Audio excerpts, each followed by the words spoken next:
Hello and welcome to another episode of Arena FPS News. I believe this is episode 22, but if I'm not right then I'm wrong, so let's just deal with the consequences and talk about the patch up. So first of all, Reflex 0.36, which I'm not entirely sure why is in the patch up section, but I'm just going to keep reading this out because it's not actually out yet. It's an announcement of a patch which should really be in the project update section. So what do you think about the new art style, Mr. Niebel? This is the second controversial Reflex update, I think.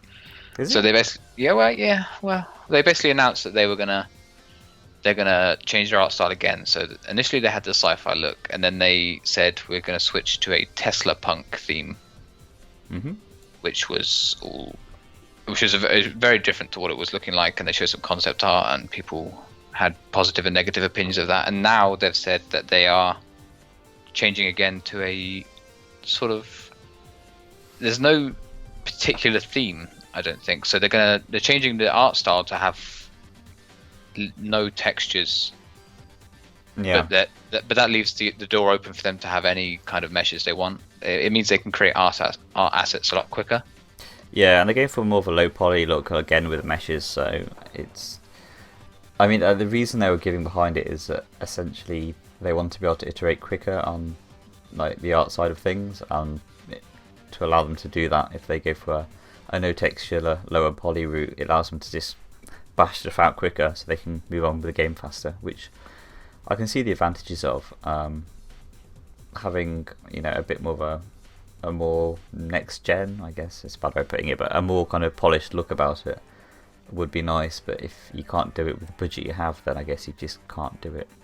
Yeah, I think what they said was that they could spend a lot of money and a lot of time just creating some Tesla punk assets that people can use, or they could make this art style change and be able to create lots more meshes a lot quicker in varying styles. So they gave an example of a level that completely differs from their previous two art styles, which was a sort of, it's like a cathedral with lava running down the walls and things like that, which I've no doubt you love. Yeah, I think it's really cool. And the floors got like broken stone slabs and stuff, and they did it all without textures and without all that fancy stuff, low poly and everything, and it looks really good. Yeah. So I'm open to a game where we can see a level like that, and then a sci-fi level, and then a jungle looking level, and that sort of thing.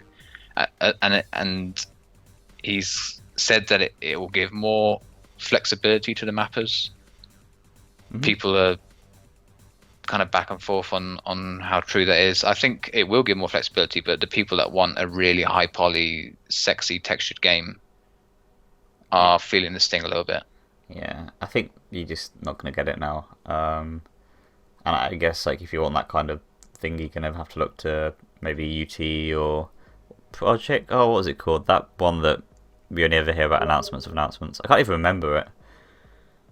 Blue Streak, that's one. Blue Streak. Blue Streak, yeah. Yeah. So, but to be honest, I'd rather have a better playing game than one that's slightly prettier. So yeah, I mean, it's one of those things where with Arena FPS, gameplay is king. Gameplay is the most definitely important thing, but there's also the element that we're attempting to draw in players from other genres right now. It's kind of it's hoping to be a resurgence of Arena FPS, and that's a lot more difficult to do if your game doesn't look absolutely astonishing in its gameplay trailers. And don't forget that that's how Arena FPS started out. Like Quake and UT were some of the best looking games of their time, and they're kind of one of the major draws was kind of how far they were pushing the envelope in terms of 3D gameplay. So it's double-edged sword. Yeah, exactly. It's not a decision that bothers me at all. I'm perfectly happy with it, but some people are bothered, some people aren't, and it's gonna definitely change Reflex from now on. Yep. And by the sounds of it, there's going to be a CTF in a future version as well, which I'm sure you're very excited about as well. Yeah, he actually said when it's coming out. It's coming out in 0.37. So this one we're talking about now is 0.36. So and that's hopefully due out in the next week or so. I think he said early August, so I could assume that's going to be the next week and a bit. What, 0.36 in August? Okay, so not long. Cool. And also in the patch up, there's been a UT patch as of the 30th of July.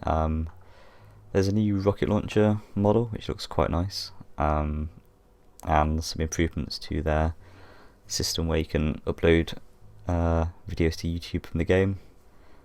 A few other things are there's some improved UI elements on the tutorial section and some better stat tracking. And finally, there's a showdown game mode, which is kind of a duel thing, which has rounds. So I've not played it myself, but I've read the description. It sounds interesting. So the full patch notes will be linked here, and if you want to read up on them, you can check it out. But yeah, good to see some UT patches. It's nice to log in every now and again and see the game progressing more and more. So that's cool. So shall we go on to project updates? Yep. Quakecon. It's this little thing that happened. I'm sure you've not really heard of it, but essentially it's a convention over in America, and it's quite big. So should we talk about Doom first, or the actual Quake Live tournament? Let's talk about the Quake Live tournament. Okay. Or Fallout. We could talk about Fallout first. So I watched the majority of it. And how do you feel about spoilers? Should we spoil things? No, I think we should not spoil things, even though everyone probably knows. But I don't want to take the risk. Okay, maybe in the future we could talk about it in more detail about the actual games. But overall, the games were really, really good. The actual format for me was interesting but janky in the way it was done. Yeah, there were a lot of problems like that. Leaving the actual final for 6 hours or 4 hours after the finishing up the duels at 3 o'clock in the morning GMT BST and 4 o'clock in the morning CET was pretty cray. I had to miss it because I can't stay up that late. I think there was about 10,000 viewers in the duel grand final though. Yeah, there was about 10,000 for a while in the earlier duel things, which was surprising. The casting was really good. We had Mr. Zoot and Jahar both putting up a stellar performance. And I genuinely think the games were pretty well received from Twitch. Obviously, it was a troll-tastic, but yeah, I think at one point we had I don't know, it was an insanely long overtime in CTF. Yeah. Between two teams you wouldn't expect that to happen with. There was really good TDM games and lots of unexpected things happening in duel, so it was a really good tournament all around. Yeah, there was a few upsets. There was all the wonderful things you expect from a big tournament. So it's definitely, if you've not seen it yet, definitely check out the VODs. They'll be linked here. And yeah, really good show. Hopefully, there was one thing that what's his name, Cypher was saying about the format where he didn't actually get a chance to play half the European players, which kind of is one of the big draws to these players, that they get to play on. Rafa. Yeah, Rafa. Sorry. He said in an interview that he didn't get a chance to play all these European players, and it's a bit of a shame that because it's the only time they really get together, this one time a year. So I think he was strongly hinting the format could go in that direction, but we'll see. Hopefully, it's not the last time we see Quake at Quakecon. Hopefully not. Although it does bring us on to the next topic of Doom. Yeah, so we got to see, well, people at Quakecon got to see, and through some sketchily recorded YouTube videos, we got to see some Doom gameplay, some multiplayer gameplay at Quakecon. Yeah, and this has had a bit of a mixed review from different audiences. I think in general it was well received. The threads on games about it, r/games on Reddit. Oh my god, this is amazing! It's yeah, it seems to be well received by everyone that isn't an arena FPS player. So yeah, that's kind of a paradox there. But it what it looked like is that it was quite slow movement wise. Yeah, kind of almost Halo-ish, I want to say. Yeah, they kind of dropped you in with loadouts. Yeah. Pre-made loadouts of I think one of them's a rocket launcher and a shotgun or something, and things like that. And it just looked quite slow when the people were playing it. There were some people casting it and trying to hype cast it, and I don't know, it didn't look wonderful. I think it'll be popular, but I don't know if it will, to be honest, because I think it would have the same effect that Evolve and Titanfall did, where it blows up really big for maybe about a month, and then because the problem with all these games that aren't kind of designed as competitive games is there isn't enough depth in there to keep people. If the game's not hard to get good at, if like there's no massive skill ceiling, then people aren't going to keep playing it unless they're getting, you know, drops Hats. and stuff. Exactly. And once you've collected all the hats or, you know, mechs or whatever you're collecting, once you've kind of done all that, then what is there else to do? So that's a bit of a shame. I'll definitely buy it and play it, and you know. Yeah. And it is worth noting that it's just an alpha version right now. Yeah. And they have talked about changing things. They said they have spoken about it not being tailored towards esports. Yeah. And there was an interesting quote about how it's designed for millions of players to be sitting on their couches out in the world enjoying it, which tugged on a few heartstrings. Yeah. Well, not in a positive way. So it's looking sketchy right now. They said something about after release maybe focusing more on the esports side of things, but I'm not sure. And there's also the ongoing discussion about, you know, they'll release it like shit, and then the community will try and patch together some sort of pro mod for it and stuff, but that has its own positives and negatives. Yeah. And I guess like Doom was never really like a multiplayer in FPS game. It was. Well, it had its community. Yeah, it was, but not, I mean, not recently. It was mostly a single player game that kind of drove it, and that's kind of probably what most people remember, and kind of Quake is remembered for the multiplayer, even though Quake 1 and Quake 2 were single player games. So, yeah, it was interesting. We'll see. Yeah. Shall we talk about the Unreal Tournament news? Yes, so fellow Britishman and Unreal Tournament YouTube content creator Zaccubus has been welcomed into the Epic family. Yeah, I think we've showed his videos in the past, but essentially does really good kind of tutorial stuff for Unreal Tournament, and also really good kind of top 5 frags for UT, which I totally want to steal and do for Reflex. Kind of makes us look bad of his professionalism. I know, but you know. If you cut that out, that'd be great. Yeah, if you could just kind of get on our level. So he's been welcomed in as a where does it say it? Esports video producer and analyst. So I'm thinking that means he's going to be creating content for the what's it called? The Frag House. What's the area on the game called where they have all the videos and stuff? I can't remember it. It was on last week's thing, but my memories are awful. But the fact that the game title kind of suggests they're going to go down the esports route, which I mean, it sounds like they'll be having him casting and things like that. Because I might be wrong here, and I think I say this every week, that I don't think there's been a new UT tournament yet. Yeah, maybe we should just keep saying it until someone corrects us. Yeah, I'd love to be corrected. I'd love to see like a new UT tournament, but there's just like there's nothing out there to suggest that there's an underground UT competitive scene, which is like, I mean, obviously the old games have their stuff still going on, but the new one in particular. Yeah, I've seen lots of dual vods, so I don't think I've seen a tournament. Mm-hmm.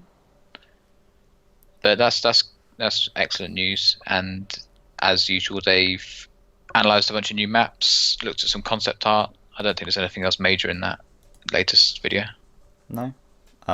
Yeah, it's mostly looking at, I think there's an upcoming patch which might already be out, but in that video they were talking about an upcoming patch with some content, so we'll have a link to that so you can learn all the UT updates and news. And just one thing while we're talking about Arena FPS content, there's been a very good just general kind of tutorial series by Kovac, I think it is, for Reflex. And I'm sure to a new player, like, it's really kind of good in-depth information. And I've picked up a few things I didn't know myself, actually. So it's really good. So check that out as well. There's some like really good content coming out there from various people. So what's next? In other project updates, we have some interesting news from Syncerror, who happens to be one of the community guys at Quake Live, and it looks like they're winding down towards offering support for the game after this next large patch even, that's going to be happening sometime in October. like autumn-ish, I guess. Basically, he confirms that there's going to be dedicated servers, and that they're going to be shutting down some of their servers, and they're going to be giving the community a bit more in terms of tools to manage the game, because they're going to be much more hands-off in the future. So it's, interesting. I don't know what it means in the long run, but essentially it should give the community a bit more control over the game, including LAN support and a few other things. But it does kind of mean there won't be future patches after this one, I guess. So, a bit of a mixed bag, really. He also confirmed there's going to be a Quake Live tournament next year, which he says will be most likely a quad damage duel, which is Quake 1, Quake 2, Quake Live, and Quake 4. So, all quite interesting news. You can read the actual chat log, but this is kind of a brief summary of what he said. And finally, we have Insight. Well, finally the project update, sorry. So basically, it's had its site launched, and it's previously known as Project Chams. Was it Project Chams? Everything's project these days. I think it was just Chams. Okay. I think it was breaking the mold. Breaking the mold. And that was kind of the game where you made movement, and you made movement. You did movement. You movemented, and then you could see the other player from their movement, kind of the footsteps sound like wall hacks. So yeah, if you make sound, then you're visible through walls. So you can sign up for the beta now on the website that he's just released. It's quite a fancy website. I think he said he was a web developer in his spare time, which explains how sexy it's looking. Yeah, it looks cool. So shall we move on to tournament news? Yes. So Fragomatic have a Quake Live LAN over in Belgium on September the 11th, which isn't actually that far away now. Well, a month and a bit. And they last year it was kind of like the first kind of big content that got put out by Greth that we work with now and again. Like, it kind of got really big, didn't it? Like, even was it Kotaku picked it up? Yeah. So they did a small tournament last year with some brand new players that haven't played Quake before. Yeah. And Gref casted it and stuff, and then he wrote an article about releasing Quake into the wild or something. Yeah. And all these players trying out. I think like you said, Kotaku picked it up and spoke about it. A lot of tension just generally on Reddit and everywhere, and I think that's around the time we started doing this kind of thing. So it'll be good to see how we can kind of take it on this year and do something a bit bigger and a little bit more grandiose. And yeah, I think the tournament this year is going to be properly supported by Fragomatic, as opposed to being like a small side thing. So that's really cool. New Quake clan. Definitely. And there's a Quake World Dual Mania tournament. So this is pretty cool. There's a Quake World tournament happening, and it's supposed to be tri-continental. And I think they said they're making use of the massive Quake 4. Hang on, there's more than three continents, isn't there? I don't fully understand what he means by tri-continental. I'm assuming it just means that anyone can enter, and they'll just pick servers that both players can use with a ping under 90. Okay. And Quake World handles ping really well, so I don't think it'll be a huge issue. And they said the prize pool at the moment is around $625 US. Yeah, which isn't bad for kind of a Quake World tournament. It's very good. No, and I don't think that's the final prize pool either. So this is pretty cool. Yeah. It's good to see kind of some of these like smaller communities still having tournaments and chugging on. And yeah, I mean, I think they'll be having tournaments in 40 years. Yeah. And finally, to wrap up, we have the DP3 Invite Dual Cup on the 29th of August, which is kind of the third, almost, like that's obvious, but the third in the series of Devs tournaments.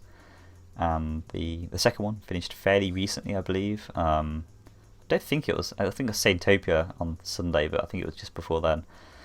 And that series of tournaments is picking up speed, and it's good that he's continuing with them and getting good attendance every time. And I believe you can vote on the maps as well. Is that right? Yeah, on the forums you can vote for as many maps as you think are delicious. Yeah. And the God damn it, what was I going to say? I'll just edit this out. There's something else about the DP3 thing I was going to say. Oh, and also with the DP3 Cup is a little bit controversially, it's invite only this time, which might ruffle a few tail feathers. But Is it? yeah. Oh, I didn't know that. Yeah, so, we'll see how that goes, and I think that might be a thing in the future in some of the tournaments, especially if we don't have any ELO or there's no kind of ranking system for any of the players, so it's really hard to... We had this problem when we did the Garbage Cup where, it's hard to tell how good or bad a player is and whether they fit within a certain tournament, so... kind of... Yeah. Necessary evil. And finally, I know some of you out there are like, God, guys, we really enjoyed Quakecon. It was so good. I just want to see more Quake. Well, for you guys out there, there's a 125 FPS Season 25, which is running right now. There should be, stuff going on pretty much throughout the whole summer, I'd imagine. It's just an ongoing thing, but there's a lot going on in July and August. So if you want to see some more Quake, if you're just chomping at the bit, then that is just the perfect stuff for you. There's also a 125 FPS Sunday Cup happening this Sunday as well. Yeah, there is. So those guys are just on it. When it comes to Quake, those guys just can't go wrong. Well, they probably could go wrong, but I mean, at the moment, they're not going that wrong. So I think that pretty much wraps us up for the episode. Is that anything else you want to just finally sneak in there, Mr. Nope, Newport? that's everything. Thank you very much for watching, and we'll have more content for you very soon.